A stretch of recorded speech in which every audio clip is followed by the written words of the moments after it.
Catechol O methyl transferase inhibitors कह रहे हैं कि normally the methylation of levodopa by catechol O methyl transferase, जिसे हम COMT कहते हैं, to 3O methyl dopa is a minor pathway for levodopa metabolism. Normally जो methylation हो रही होती है लेवोडोपा की, किसके अंदर? 3O मिथाइल डोपा में, ठीक है। किसके ज़रिए? कैटेकोल ओ मिथाइल ट्रांसफरेज के ज़रिए। ये एक माइनर पाथवे है लेवोडोपा मेटाबॉलिज्म के लिए। How ever when peripheral dopamine decarboxylase activity is inhibited by carbidopa, कह रहे हैं अगर peripheral dopamine decarboxylase activity inhibit हो जाए, क्योंकि हमने पहले ही कहा था कि भाई डोपामिन अगर आपने लेवोडोपा ऐसे ही दे दिया कार्बिडोपा के बगैर तो फिर डीकार्बोक्सिलेट हो जाएगा, क्योंकि वहाँ पर डीकार्बोक्सिलेज एंजाइम मौजूद था, ठीक है। अब हमने ये कहा कि भाई peripheral dopamine decarboxylase activity inhibit कैसे होती है? जब आप कार्बिडोपा साथ में देते हो, ये चीज़ हमने पीछे पढ़ी थी, a significant concentration of 3O methyl dopa is formed. तो कह रहे हैं कि फिर क्या बनेगा? 3O मिथाइल डोपा बनेगा that competes with levodopa for active transport into CNS। और ये 3O मिथाइल डोपा क्या करेगा? कंपिट करेगा लेवोडोपा के साथ कि भाई CNS में मैं जाऊंगा, ठीक है। तो हमें क्या कहा जा रहा है कि नॉर्मली मिथाइलेशन होती है लेवोडोपा की और वो बनाता है 3O मिथाइल डोपा।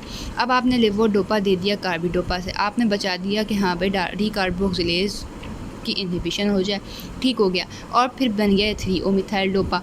अब जब ये बन गया तो ये कर रहा है लेवोडोपा के साथ कंपटीशन। एंटाकेपॉन एंड टोलकेपॉन, ठीक है, selectively and reversibly inhibit COMT। ये क्या करते हैं? कैटेकोल ओ मिथाइल ट्रांसफरेज को इनहिबिट करते हैं सिलेक्टिवली और रिवर्सिबली। एंटाकेपॉन एंड टोलकेपॉन, दोनों पोन हैं, ठीक है। एंटाकेपॉन एंड टोलकेपॉन ये इनहिबिट करते हैं सिलेक्टिवली और रिवर्सिबली COMT को। Inhibition of COMT by these agents leads to decrease plasma concentration of 3O methyl dopa. Last में अगर COMT नहीं होगा, जो कि इनको करवा रहा था लेवोडोपा को 3O मिथाइल डोपा में, तो COMT ही नहीं है, वो इनहिबिट हो गया, तो क्या होगा? Plasma concentration 3O methyl dopa से कम हो जाएगी। Increase central Uptake of levodopa and greater concentration of brain dopa में। फिर क्या होगा कि भाई लेवोडोपा कोई कंपीट करने वाला नहीं है, तो वो क्या हो जाएगा? ब्रेन में चला जाएगा और कन्वर्ट हो जाएगा डोपामिन में। Both of these agents reduce the symptoms of wearing off phenomena seen in patients on levodopa carbidopa। हाँ, अब ये कह रहे हैं कि ये दोनों एजेंट्स कौन से?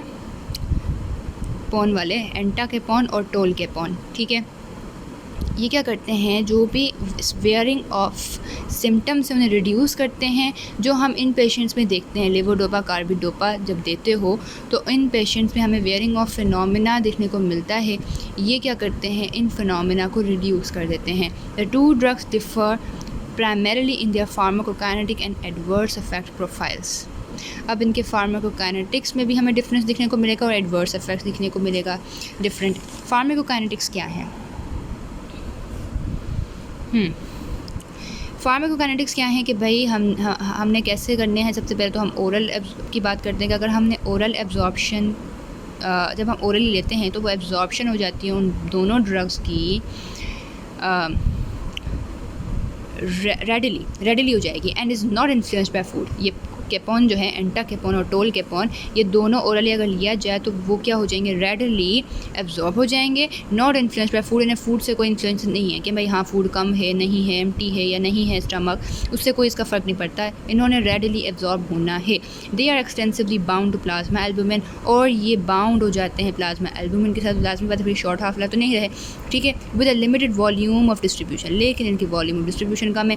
टोलकेपॉन has relatively long duration of action. देखें, ये क्योंकि एल्बुमिन के साथ बाइंड हो गया तो इनका लॉन्ग ड्यूरेशन ऑफ एक्शन होगा, probably due to its affinity for the enzyme. अब कह रहे हैं कि क्यों ड्यूरेशन ऑफ एक्शन इनका ज़्यादा है? क्योंकि इनके एंजाइम के लिए एफिनिटी ज़्यादा है, ठीक हो गया, कंपेयर टू एंटाकेपॉन। मतलब अगर हम बात करें कि भाई एंटाकेपॉन भी है और टोलकेपॉन भी है, दोनों ही रेडिली एब्जॉर्ब हो जाते हैं और दोनों ही प्लाज्मा एल्बुमिन से बाइंड हो जाते हैं, फिर भी ऐसा क्यों है कि टोलकेपॉन की ड्यूरेशन ऑफ एक्शन ज़्यादा है एंटाकेपॉन से?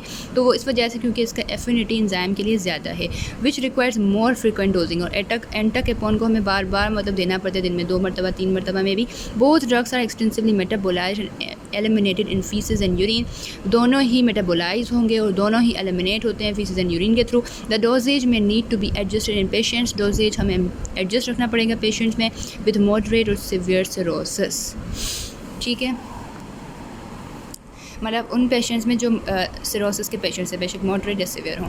Adverse effects, both drugs exhibit adverse effect that are observed in patients taking levodopa carbidopa, मतलब हमें एडवर्स इफेक्ट्स जो लेवोडोपा कार्बिडोपा टेकिंग पेशेंट्स में दिखने को मिलते हैं उन तो ये क्या करते हैं, वही ड्रग्स वही साइड इफ़ेक्ट्स एग्जिबिट करते हैं, including diarrhoea, postural hypotension, nausea, anorexia, dyskinesia and hallucinations and sleep disorders भी होंगे। मोस्ट सीरियसली कुछ डिफरेंस है, वैसे यहाँ पर पोस्टरल हाइपोटेंशन है, वहाँ हाइपरटेंशन था, स्लीप डिसऑर्डर्स की यहाँ बातें वहाँ नहीं थी, बाकी तो सारा सेम है, nausea, anorexia, dyskinesias and hallucinations. Most seriously illuminating hepatic necrosis is fulminating है क्या ये, fulminating hepatic necrosis is associated with tall cap on use. Most seriously fulminating hepatic necrosis associated with tall cap on use.